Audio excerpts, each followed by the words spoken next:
bell of the city of Bruges in Flanders, the voice of the city, the voice of the people. For what is the city but people? Today, not only in Bruges, but all over Flanders, bells are ringing, and the voice of the people speaks out after a long silence. That is why we tell this story of another time in Flanders, a time more than 6 centuries ago, when the bell of Bruges rang and the people spoke for the first time.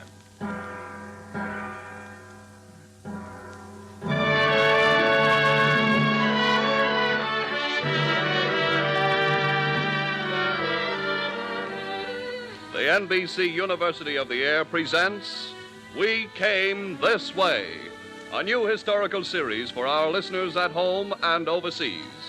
With John W. Vandercook as the narrator, we present Chapter 3, a story of freedom in Flanders in We Came This Way.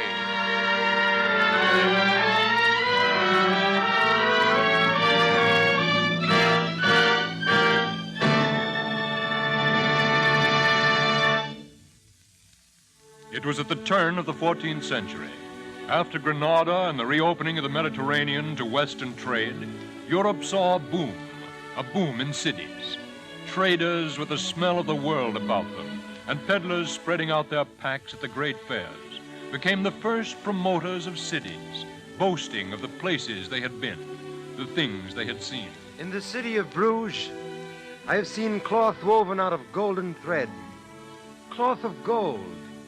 And in the cities of the Moselle, I've tasted wine such as we could never make under this cold and misty sky. I've seen in Venice silks that shift. Serfs who followed their lords to war on the Crusades returned to whisper in the ears of other serfs who had remained behind in landlocked villages. It is a fact. I have been there and seen it. In cities, all men are free men. They have a saying, the air of the city is free air. Once a man has lived for a year and a day in the city, serf or slave though he was before, he is a free man under the law, and his master cannot refrain. Little wonder that by the thousands men began breaking their feudal chains and flocking to the cities.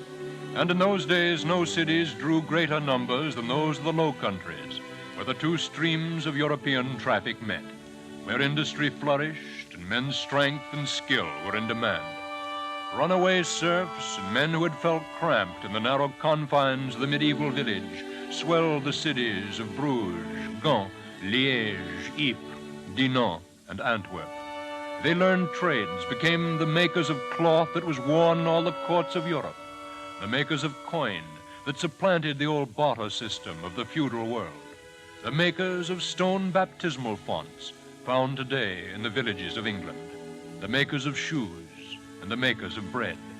And more than any of these things, the new men of the new cities became the makers of the democratic idea, the makers of social progress.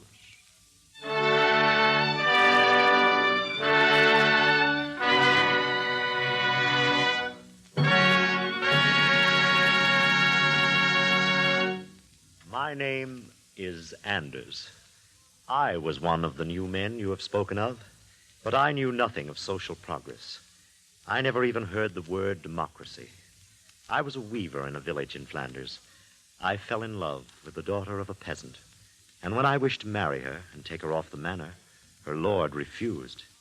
He said that way he would lose her litter.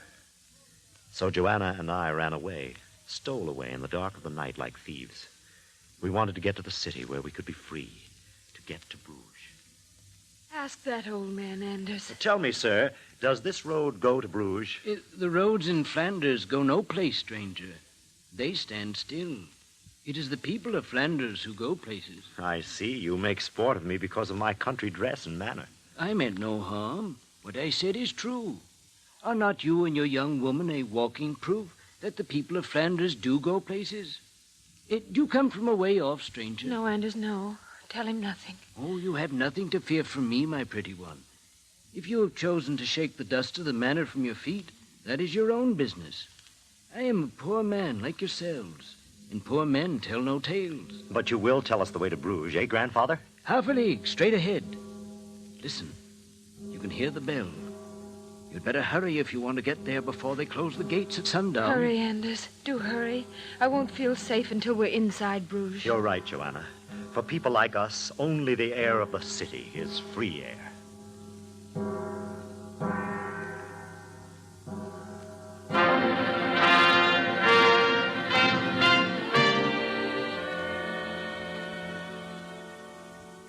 So Joanna and I sought the free air of the city. The year was 1300. You won't find our names in the history books. You won't even find much about the master weaver, whom I went to work for, though he made history in Bruges during the next few years. He was a one-eyed man with a habit of saying what he thought.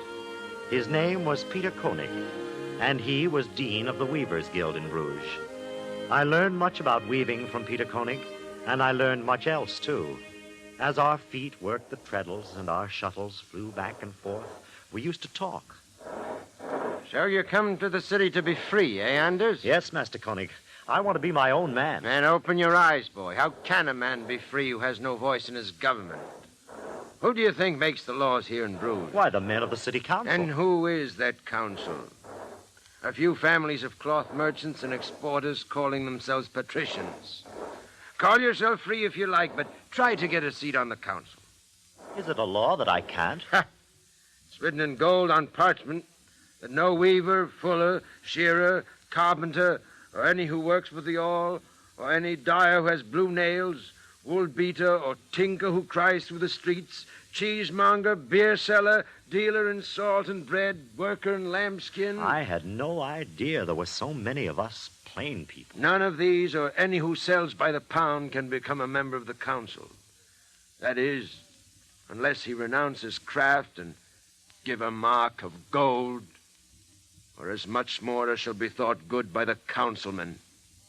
Beat that if you can, Anders. But if there are so many of us, so many more than there are of them. Aye, go ahead. Say it. Then why shouldn't we have some say-so about things, about the wages we get, the taxes we pay? Why, indeed. Men have asked that before you. 3 years ago, our guilds rose up and questioned the power of the council. We had the Count of Flanders on our side, too. So what happened? The patricians appealed to the King of France, and he sent an army against us. Well, what did he have to do with it? Huh? France was just waiting for a sign of weakness in Flanders to assert authority over us. You see, the Count had renounced his allegiance to France and made an alliance with England. Had promised his daughter Philippine to the Prince of Wales in marriage. And the King of France didn't like that. Like it? He decoyed the Count's daughter to Paris and strangled her. I see. I remember now. We heard in the village about the fighting in the cities. So that's what the fighting was about. Aye. And it came to nothing. The French soon won. The Count and his sons were taken to Paris to jail. That's why the banner of the Lily now flies from the bell tower of Bruges. And that's why the King and Queen of France are coming here on a visit. Exactly. This very cloth we're working on is for a cloak that the merchant Van Gelders and the other councilmen will present to the king for the favor he did them in putting down weavers like us. How do you like that, Anders?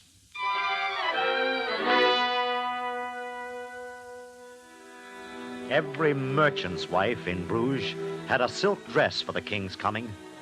And when they bowed low before his royal majesty Philip called the fair and his queen Isabel, there was a great rustling sound. But when the king and queen stood on the balcony with the councilmen and were presented to the people, there was no sound at all. Fools. Fools, why don't they cheer? Why do they just stand there like oxen? What will His Majesty think? Perhaps he will think, Van Gelders, that though we merchants were able to force a king upon the people, we cannot force them to like him. And they'll like even less what is to follow.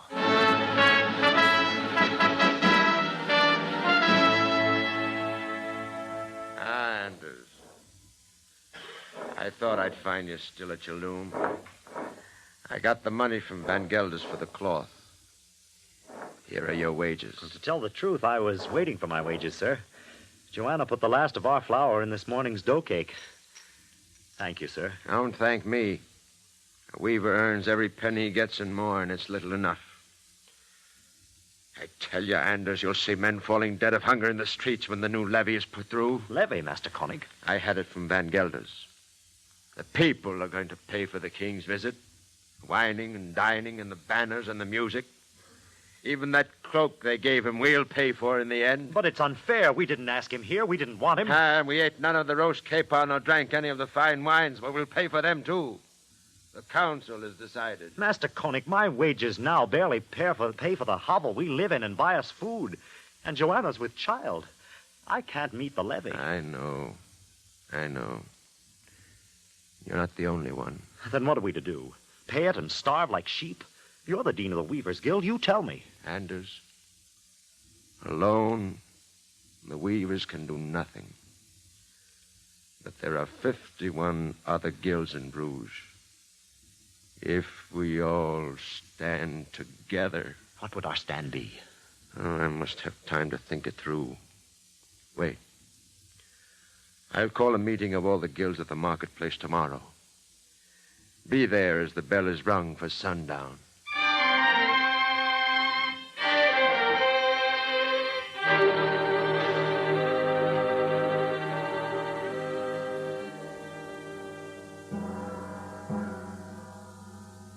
Men of Bruges, I say to you that the new levy the council is ramming down our throats is outrageous and must not be stomached.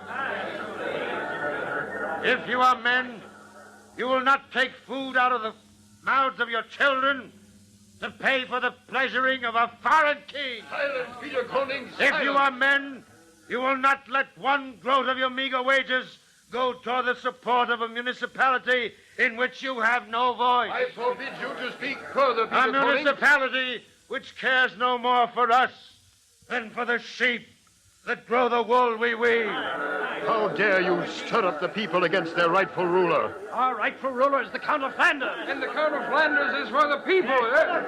Silence! Silence, all of you! Sergeant, arrest this man, Peter Koenig.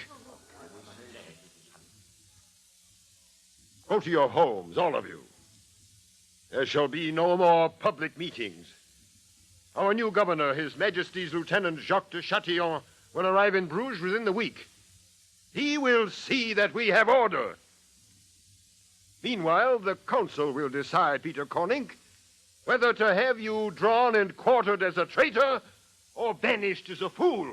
The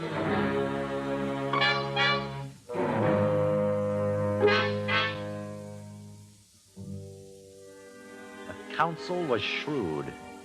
It's dangerous to make martyrs of men.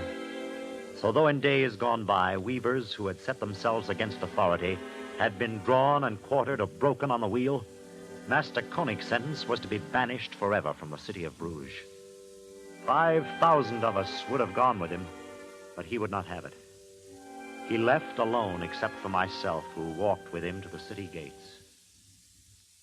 We're coming to the gates now, Anders. Say the word and I go with you, sir. No, Anders. Your work is here. I have lost my master. You work not for bread alone now, Anders, but for justice. Justice is a dangerous trade, sir. I have a child on the way to think of. You work for him, too.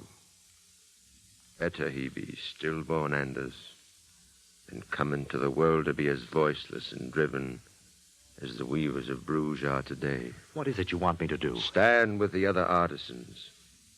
John Bridell of the Butchers' Guild will take my place. He will tell you what to do. Listen. Drums. It's Chatillon with a French garrison riding into the city. Aye. What can we do against that? They say, Master Peter, that Chatillon is bringing rope with him to hang any who resists his rule, even women and children. I think that instead of hanging women and children, Jacques de Chatillon will hang himself with his rope. Hang himself? Like every tyrant swollen with power, he will go too far. And then the people will rise up and slay him. But we have no leader. Without a leader, we're nothing but a mob pulled this way and that way. When the hour comes and the people are sick of Jacques de Chatillon, they will send for Peter the Weaver. Then I will come back. God go with you, Master Koenig. God keep Bruges.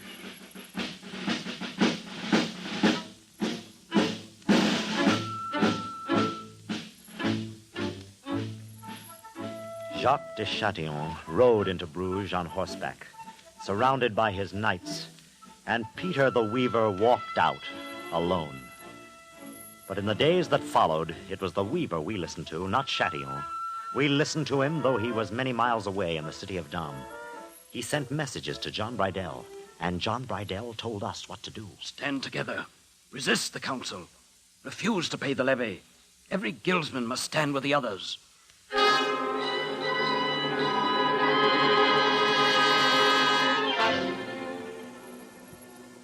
We stood together and resisted, and Chatillon forced collections with his soldiers. Children died of hunger and men cursed. But I remembered what Master Koenig had said, and I waited and watched Chatillon draw the rope tighter and tighter around his own neck. Chatillon has said the people will be punished for refusing to pay. He has ordered the levy raised.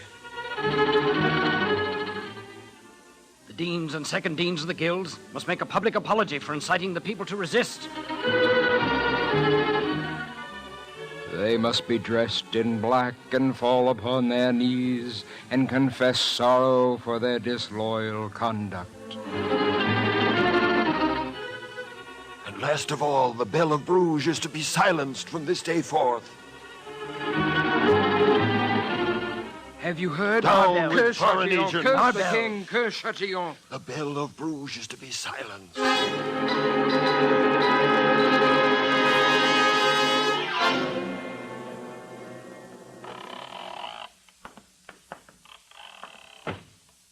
Is it you, Anders? Yes, Joanna. Oh, I'm glad. You're away so much. Every night it's lonely. I miss the bell striking the hour. Oh, Anders, I'm afraid sometimes. Perhaps we should not have come to Bruges. Perhaps we should go back. Would you want our child to be born a serf, Joanna? Oh, no, Anders, no. Then never talk of going back. It's hard, this waiting, but it will end soon. You mean the child will soon be born? A child, yes. And something more. Joanna, the men of Bruges have sent for Peter Koenig.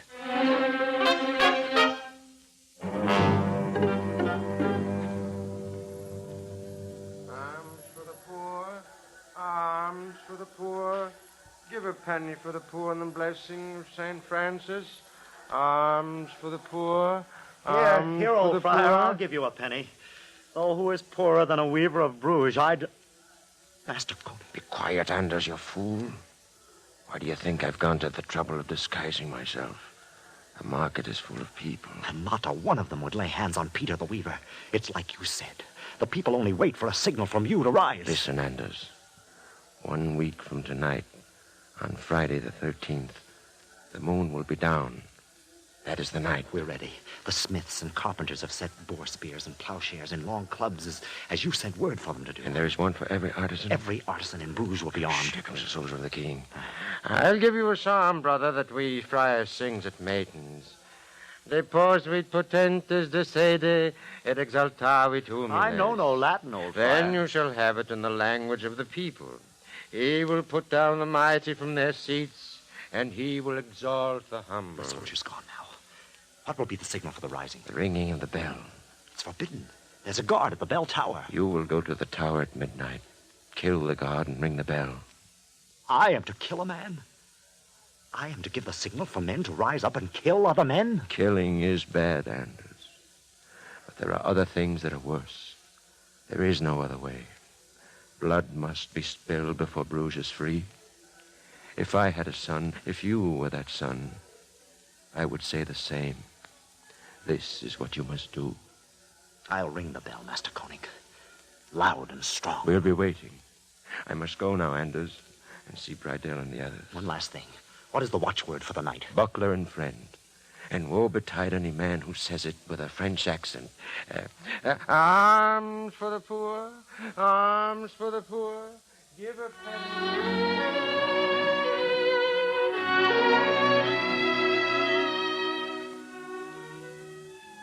It's time for me to go, Joanna. You must go. Yes, Joanna. I must go. Anders, Yes. when you ring the bell, our men will rise up against Chatillon's men, and men will die. Yes. Men will die. On both sides? Yes, Joanna. Anders, I must say this to you. We plain people seldom speak of things like this. We have so little time for it. The words come hard, but... Anders, I have loved you so very much. I love you too, Joanna. Oh, Anders, must you leave me? I must. I wish it were a time, Joanna, when men could stay at home by their own hearths, when men could sit and watch the firelight on their wives' faces.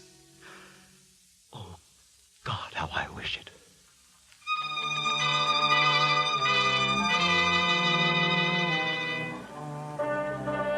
It was black as pitch in the streets. I stole along in the shadows, and once when I heard the watch coming, I pressed myself against a doorway, and I was afraid he would hear my heart. It beat so loud. It was May, and the night was chilly, but my jerkin was wet with sweat. At the bell tower, the guard was half asleep, and I sprang on him like a cat. And killed him. Then I searched him, found the key, unlocked the iron gate to the belfry, and felt my way up the narrow twisting steps. The bell rope was heavy, and I pulled, and not a sound came. And then I thought of Master Koenig and the others waiting, and I pulled harder, and the bell began to ring. And after that, I wasn't afraid anymore. I heard screams in the streets below and men running. And I heard a little sound, a creak on the stairs. And I shouted the password, Buckler and friend. Buckler and friend. I knew by the accent it was one of Chatillon's men. So I let go the rope and ran at him with the boar spear, which was the only weapon I had. I killed him before he had time to cry out. And then I joined our men in the streets. And after that, I don't remember how many men I killed. It was over very quick, by dawn. The dawn looked very real and natural, and the bodies in the streets were like a nightmare. I remember I stumbled over one that was my friend, Derek, and another. But there were more of them than of us. We had won. What was left of Chatillon's men had fled the city with him. I was too tired that day for rejoicing. The rejoicing came later. There were parades and music, and the banner of the lily came down, and the Lion of Flanders went up in its place, and Master Koenig spoke to us in the square below the bell.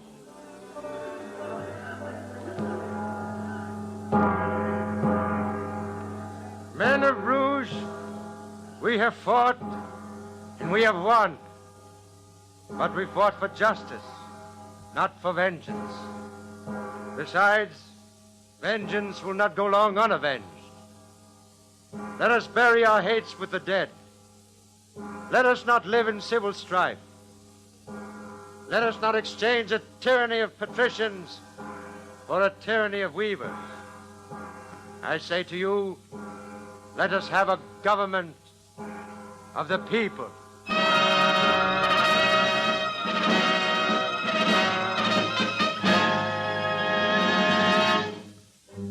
Some of us listened to Master Koenig, and some would not. It was only human that men who had been kept down so long would want to use the power that had been used against them. The old magistrates were thrown out, and our captains appointed to rule instead. Yes, we made mistakes, for we had no pattern, but had to cut our government out of whole cloth. But for all its faults and weaknesses, it was more a government of the people than any Bruges had ever seen before. The towns Ypres and Damme and Courtrai and eventually Gand all followed our lead, and all over Flanders the people ruled, and the air of the cities was in truth free air. Then the King of France, angry at what we'd done, began to raise an army to send against us. Robert of Artois was at its head, and following him was all the chivalry of France and Navarre, and even knights from Spain and Italy. The army wore golden spurs that glinted in the sun, and the number of chariots and horsemen was so great they hid the ground they passed over. By July, they'd passed Lee, and word came to us that they had left a trail of blood and destruction behind them. So we put up our looms and our tools, and with pikes and halberts went out on foot to meet them. At our heads were Peter the Weaver and John Bridell the Butcher and the Count of Flanders' sons, who had escaped from jail in Paris and come back to help us. At Courtrai, Robert of Artois halted, pitched his silken tent, and heard the reports of his scouts. Your Highness, the enemy is spread out in a single phalanx on the plain. How are they armed? They have no arms except pikes and halberds. Some even carry their artisans' tools. They go half naked and are bareheaded. Rabble, we'll cut them to pieces. I want to end this and go home. Flanders is a dreary country, uncivilized. I've had indigestion from the horrid food ever since we came. Your Highness, I'm afraid the enemy is well situated. On the west, they are protected by the entrenchments of Courtrai, and on the south and east... Do you dare tell me that this rabble army can stand against the chivalry of Europe? Give the order to attack at once.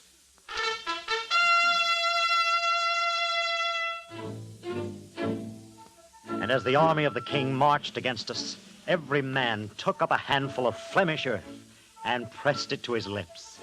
And the priests who had followed us to battle held the host high above our heads and gave us a last blessing.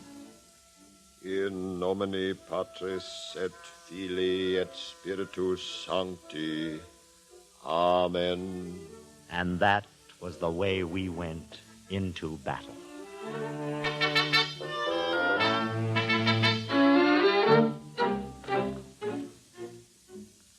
The Weaver Anders fell in the first onrush of France's army.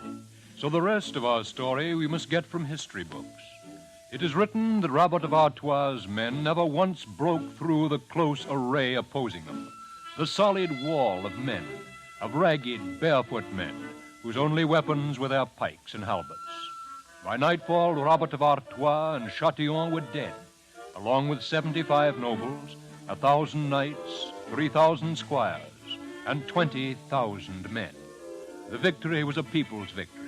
700 golden spurs were gathered from the field of battle and hung up in the church of St. Mary's at Courtrai.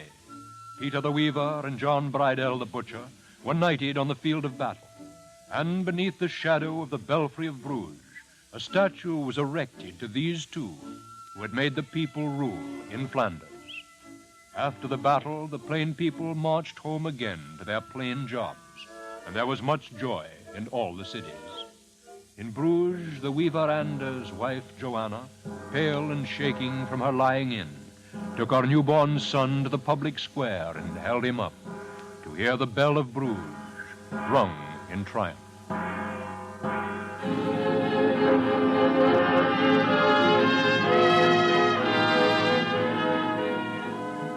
Today, not only the bell of Bruges, but bells all over Flanders ring, and the voice of the people speaks out again after a long silence.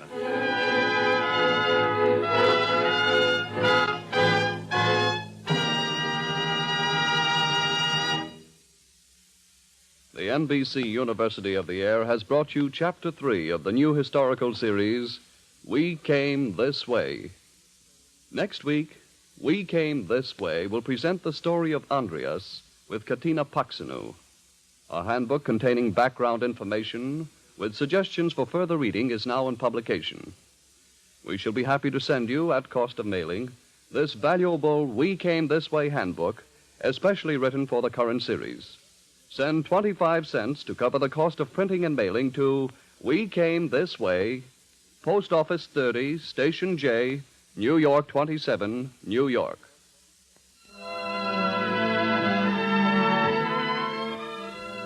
Tonight's script was written by Frank Wells and directed by Ira Avery.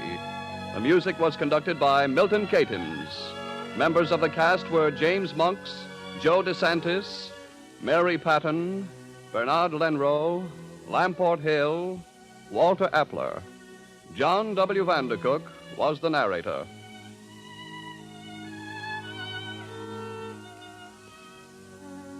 This is the National Broadcasting Company.